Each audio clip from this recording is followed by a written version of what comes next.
November 24th, 1859.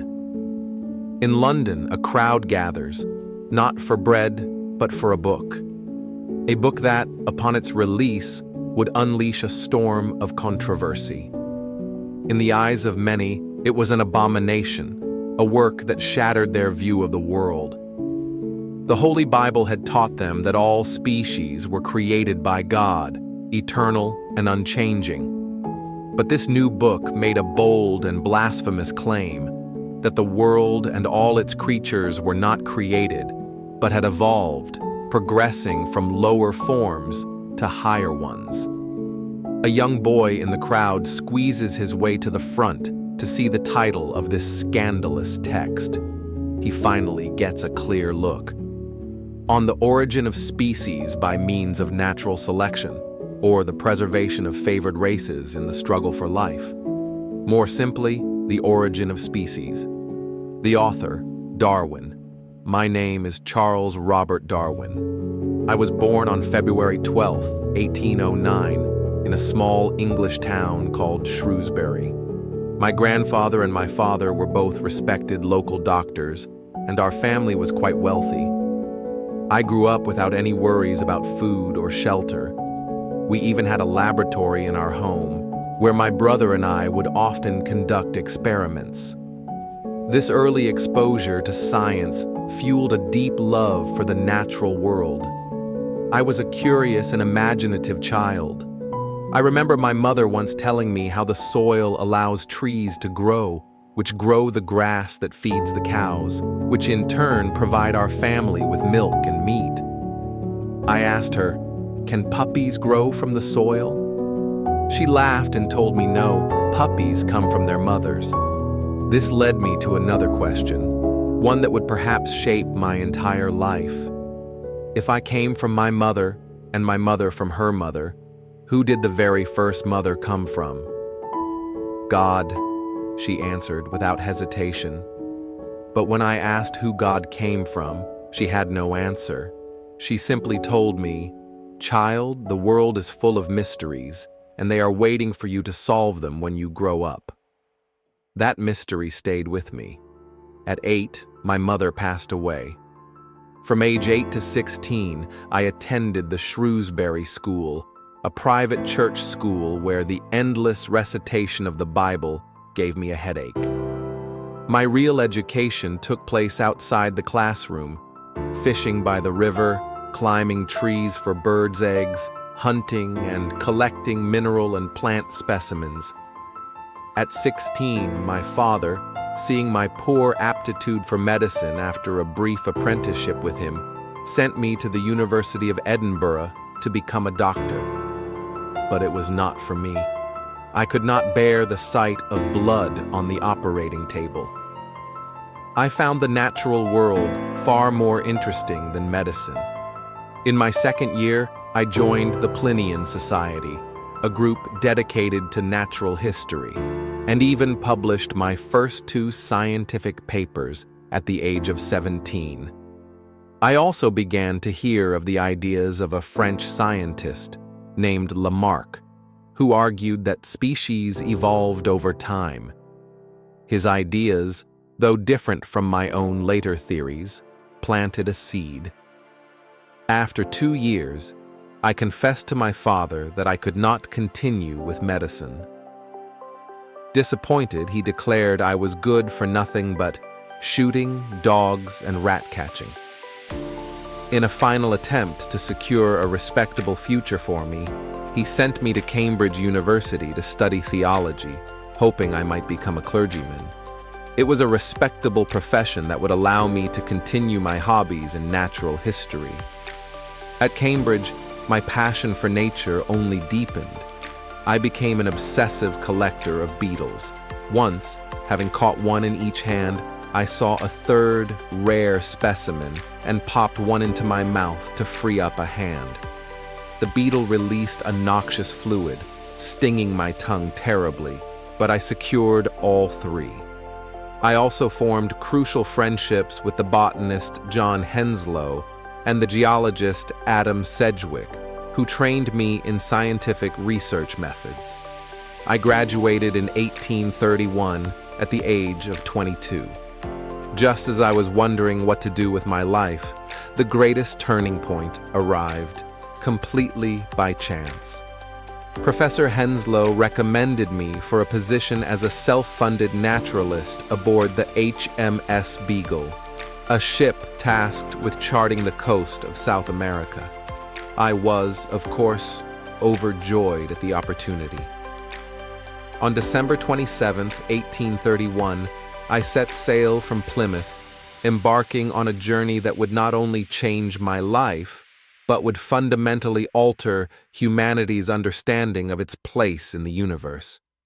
The voyage of the Beagle was a magnificent, arduous 5-year odyssey. We sailed from Britain down to Brazil, along the coasts of South America, around Cape Horn, up to the Galapagos Islands, across to Australia, and back home via the Cape of Good Hope, returning on October 2nd, 1836. The journey was grueling, but it opened my eyes. I filled thousands of pages with notes, 770 pages in my diary, 1,383 pages on geology, 368 on zoology. I collected a staggering number of specimens, 1,529 preserved in alcohol and 3,907 dried samples. Even before I returned, my letters and the specimens I had shipped home had made a name for me in the scientific circles of Britain. I returned not as an aimless young man, but as a respected naturalist. I abandoned any thought of becoming a clergyman. My life's work was now clear. I began the monumental task of organizing my findings and, in secret, started my first notebook on the transmutation of species. In 1839, I married my cousin, Emma Wedgwood. We would go on to have 10 children over the next 15 years. In 1842, we moved to a country home, Down House, outside of London. This house, with its gardens and greenhouses, became my laboratory and my sanctuary for the rest of my life. It was here that I began my long, patient wait. I was plagued by a mysterious and debilitating illness that would torment me for decades, making me look like a ghost to my friends. But I worked relentlessly, fighting through the pain. For 22 years, I meticulously built my case, compiling a mountain of evidence for my theory of evolution by natural selection. Finally, on that November day in 1859, at the age of 50, I published my life's work, The Origin of Species. The reaction was immediate and violent. The church branded my work as heresy, a doctrine of the devil. Even other scientists, supporters of Lamarck's theories, attacked my ideas. The general public, for the most part, simply saw it as a bizarre and shocking book to be gawked at. Few truly understood or believed it at the time. My health was too fragile to engage in the public debates myself. But I continued my work, publishing a series of other groundbreaking books. In 1868, The Variation of Animals and Plants Under Domestication. In 1871, The Descent of Man, where I explicitly applied my theory to human evolution. In 1872, The Expression of the Emotions in Man and Animals. My last book, On the Humble Earthworm, was published in 1881. My life's work was done. On April 19, 1882, at the age of 73, I passed away in my home at Down. My journey, which began with a child's simple question about where life comes from, was over. His name was Charles Darwin. When he published The Origin of Species, he did so in an era ruled by religious dogma.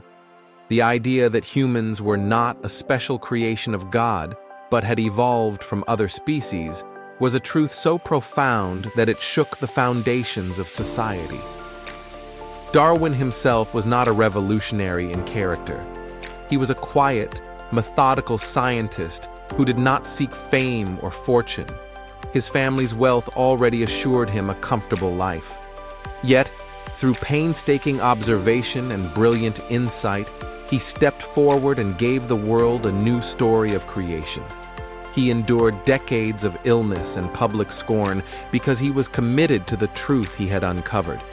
His legacy is immeasurable. The entire foundation of modern biology is built upon his ideas. But his influence extends far beyond biology, into anthropology, psychology, and philosophy. He gave us a new way to understand ourselves and our connection to every other living thing on this planet. Perhaps the most profound lesson from the origin of species is not just about biology, but about the nature of change itself. Darwin showed us that the immense diversity and complexity of the natural world was not created in a single flash of genius, but through the slow, patient, and relentless accumulation of tiny changes over immense spans of time. It is a timeless principle. The world is gradual. Great transformations do not happen overnight. They are the result of a process, step by painstaking step. Charles Darwin, through his quiet and dedicated life, did not just explain our world. He gave us a roadmap for understanding how anything and everything comes to be.